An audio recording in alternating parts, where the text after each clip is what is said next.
কপিকুল চপাই চকত সহ কপিকুল আহিছে এয়া এইদৰে সদায় সদায় আমাৰ বান্দৰৰ যি চলাচল বহুতৰ টিং ফুটা হৈ গৈছে দোকানত দোকান কৰিব নোৱাৰে এয়া এই আমাৰ চপাই চকৰ আমাৰ ৰবি শস্য প্ৰায় নাইকিয়া নিচিনা হৈছে এই আচক কিমান বান্দৰ ৰাতিপুৱাতে ওলাইছে বান্দৰৰ খোৱা বস্তুৰ অভাৱ হৈছে মানুহে খোৱাৰ ফল মূল নোহোৱা হ'ল গতিকে গছ গছনি মানুহে কাটিলে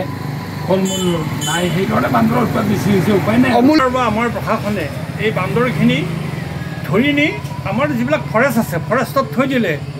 বান্দৰখিনিও ৰক্ষা পৰে আৰু আমাৰ মানুহখিনিৰো ৰক্ষা পৰে আমাৰ ইয়াত কোনো ধৰণৰ খেতি পথাৰ একো কৰিব নোৱাৰা হৈছে এই বান্দৰৰ উপদ্ৰৱত এতিয়া ইমান বান্দৰ ৰাস্তাত আছে ল'ৰা ছোৱালীক টিউশ্যনত আহিব নোৱাৰে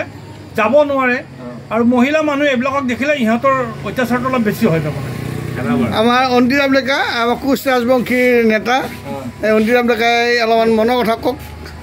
ইতিমধ্যে আমাৰ প্ৰায় 10 বছৰমান হ'ল বান্দৰৰ কাৰণে গোটেই অঞ্চলতে আমাৰ খেতি বাতি কৰিব নোৱাৰি যাৰ বিনিময়ত আমি ৰবি শস্যটো আমি সুফল খাদ্য পোৱা নাই আমাৰ যিবিলাক আমি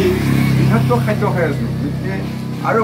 বান্দৰবিলাক এনেকুৱা হৈছে যে দেখিছোঁ আমি 3 মাহে পোৱালি দিয়ে গতিকে এই পোৱালিটো নিয়ন্ত্ৰণ কৰিব লাগে চৰকাৰে যিকোনো প্ৰকাৰে এইটো নিয়ন্ত্ৰণ কৰিব লাগে বন্যাকৰণ নকৰিলে বান্দৰক কিন্তু তাৰ পৰা আপোনাৰ আমি পৰিত্ৰাণ নাপাম বন্যাকৰণ কৰাটো মানে বিশেষকৈ দৰকাৰ এয়া আমাৰ থগেশ্বৰ বৰুৱাই এটা পৰামৰ্শ দিছে যে বান্দৰৰ বন্ধ্যাকৰণ কৰিব লাগে পুৰুষ মহিলাৰ বন্ধ্যাকৰণ কৰাৰ দৰে বান্দৰো কৰিলে নিয়ন্ত্ৰণ হ'ব আৰু এই সমস্যাটো অকল মঙলদৈ চপাইতে নহয় এই সমস্যাটো গোটেই অসম জুৰি এই বিভিন্ন ঠাইত হৈছে গুৱাহাটী বিশ্ববিদ্যালয়কে ধৰি বিভিন্ন ঠাইত এই সমস্যাটো চলি আছে চৰকাৰে মাজে মাজে বিধানসভাত এই বিষয়টো উত্থাপন হয় চৰকাৰে বৰ মূৰ বুলকা মাৰে গতিকে আমি আশা কৰিম চৰকাৰে এই ক্ষেত্ৰত গুৰুত্ব আৰোপ কৰক আৰু বান্দৰ নিয়ন্ত্ৰণ কৰক আজিৰ আমাৰ মুখ্য বিষয় বান্দৰ নিয়ন্ত্ৰণ কৰক ধন্যবাদ